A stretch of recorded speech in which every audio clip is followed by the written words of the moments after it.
Assalamualaikum warahmatullahi wabarakatuh. Alhamdulillahi hamdan katsiran thayyiban mubarakan fih kama yuhibbu rabbuna wa yarda. Asyhadu an la ilaha illallah wahdahu la syarika lah wa asyhadu anna Muhammadan abduhu wa rasuluh sallallahu alaihi wa ala alihi wa ashabihi wa man sara ala nahjihi wa tamassaka bi sunnatihi ila yaumiddin wa sallama tasliman katsira amma ba'du.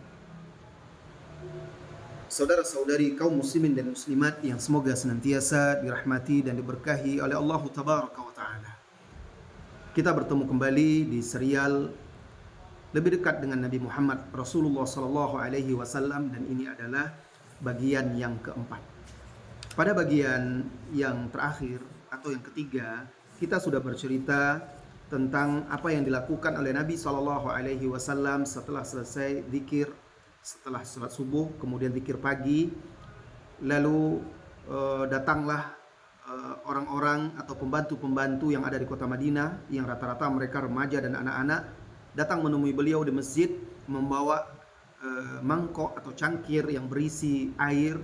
Lalu mereka meminta Nabi Shallallahu Alaihi Wasallam mencelupkan tangan di air itu, dan Rasulullah memenuhi keinginan mereka. Tujuan mereka adalah mengharapkan keberkahan dari tangan Rasulullah Shallallahu Alaihi Wasallam, karena Rasulullah Shallallahu Alaihi Wasallam itu diberkahi oleh Allah Subhanahu Wa Taala, termasuk jasad beliau, fisik beliau. Tetapi ini kekhususan Rasulullah Shallallahu Alaihi Wasallam, mengalap berkah dari Rasulullah Shallallahu Alaihi Wasallam.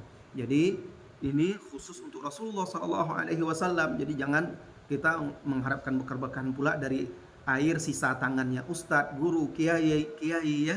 Itu tidak ada dicontohkan oleh salafus saleh. Mereka melakukan itu untuk Rasulullah atau kepada Rasulullah Sallallahu Alaihi Wasallam.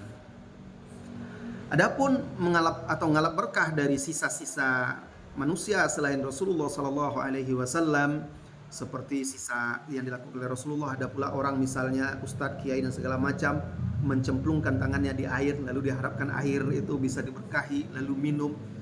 Nah, ini sikap ghulu, melampaui batas dalam menghormati, memuliakan atau pengkultusan terhadap seseorang yang tidak dicontohkan oleh salafus saleh.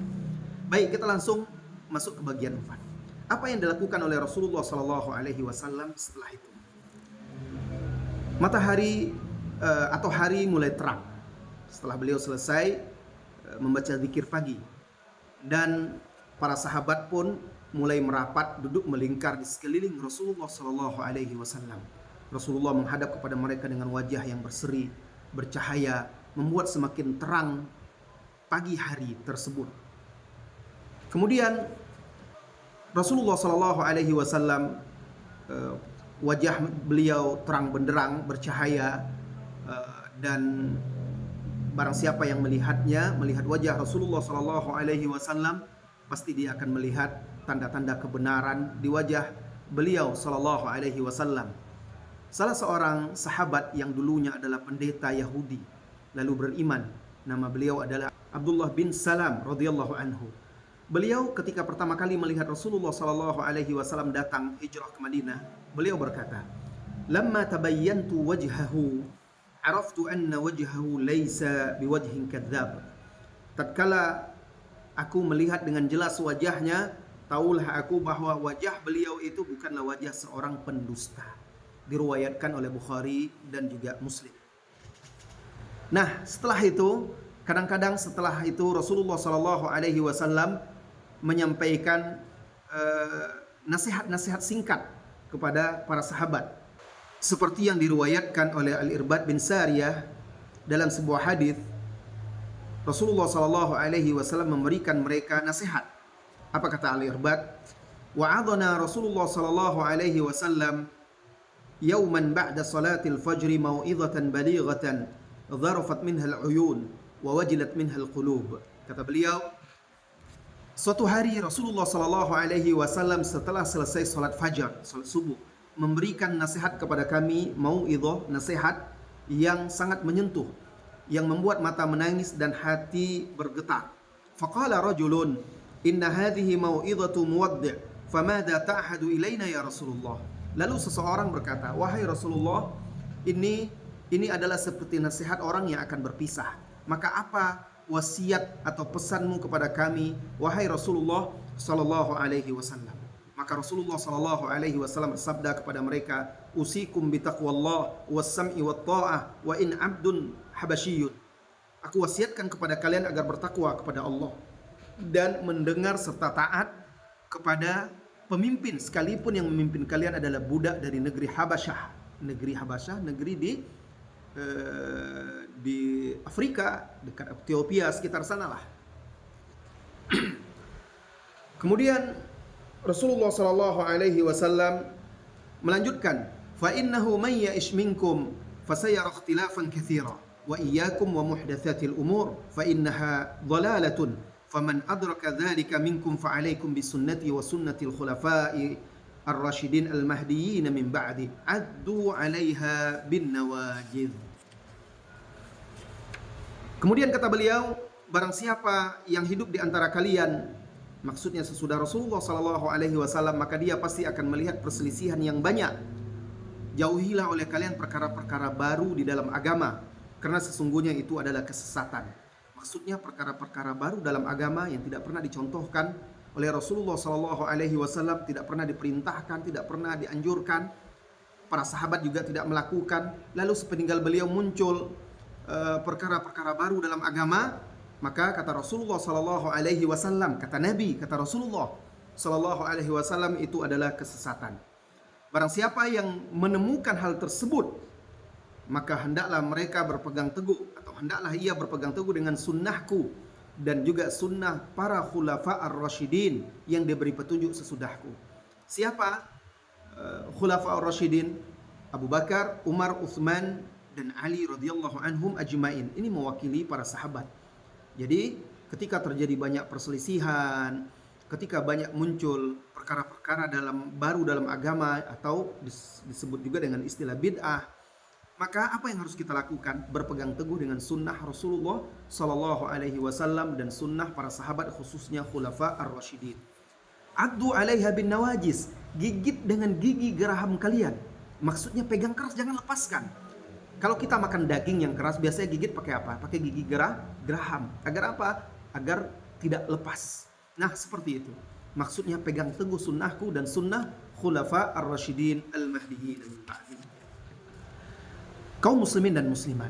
Dan kebiasaan Rasulullah sallallahu alaihi wasallam dalam memberi mau'idhah setelah salat subuh itu tidak setiap hari. Beliau selang-seling.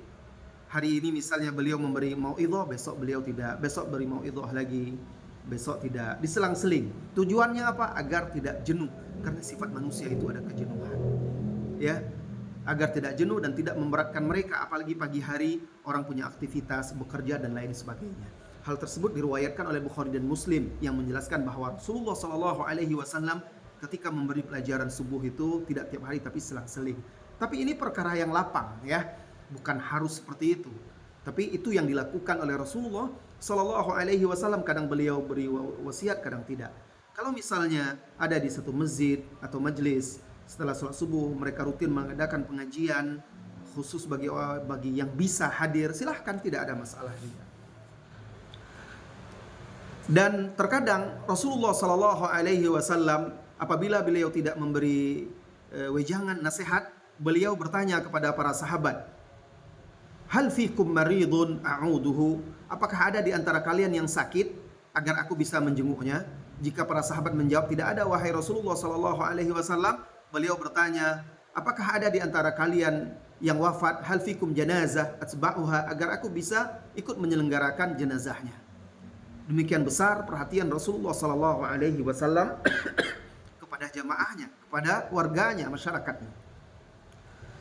Pernah Rasulullah sallallahu alaihi wasallam bertanya kepada para sahabat tentang seorang wanita berkulit hitam yang diberi pekerjaan membersihkan masjid.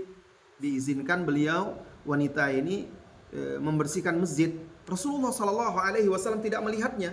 Maka Rasulullah sallallahu alaihi wasallam bertanya, "Mana dia wanita yang membersihkan masjid itu?" Lalu mereka mengatakan, "Telah wafat wahai Rasulullah sallallahu alaihi wasallam." Rasulullah bertanya kepada mereka, "Afala kuntum adantumuni?" Kenapa kalian tidak mengingatkanku, tidak memberitahukanku bahwa dia telah wafat?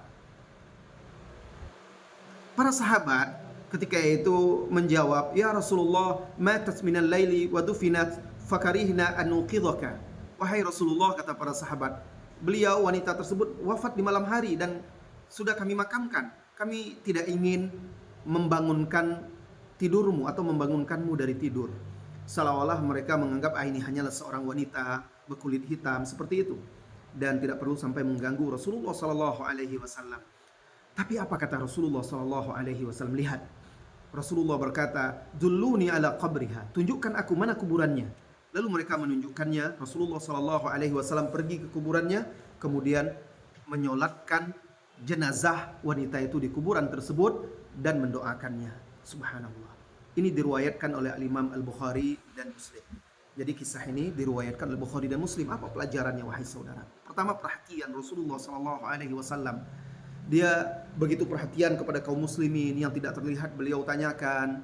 Kemudian tawadhu Rasulullah sallallahu alaihi wasallam ini hanyalah wanita berkulit hitam, tapi tidak mengurangi perhatian beliau sallallahu alaihi wasallam. Bagi beliau tidak ada bedanya mau berkulit hitam, berkulit putih, mau statusnya tinggi atau hanya seorang kebersihan, beliau tetap bermuamalah, berinteraksi, bergaul dengan mereka sebagaimana Rasulullah sallallahu alaihi wasallam menghormati dan menghargai mereka. Maka jangan kita memandang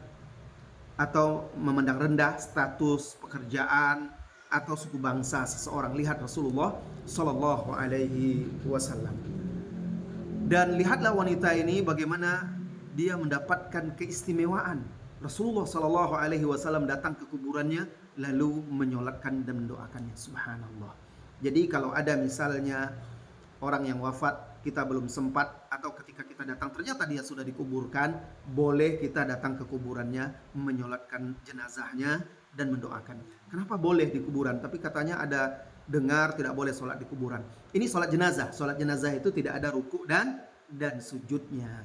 Kalau sholat lain itu larangannya tegas dari Rasulullah Sallallahu Alaihi Wasallam, tidak boleh sholat ke kuburan.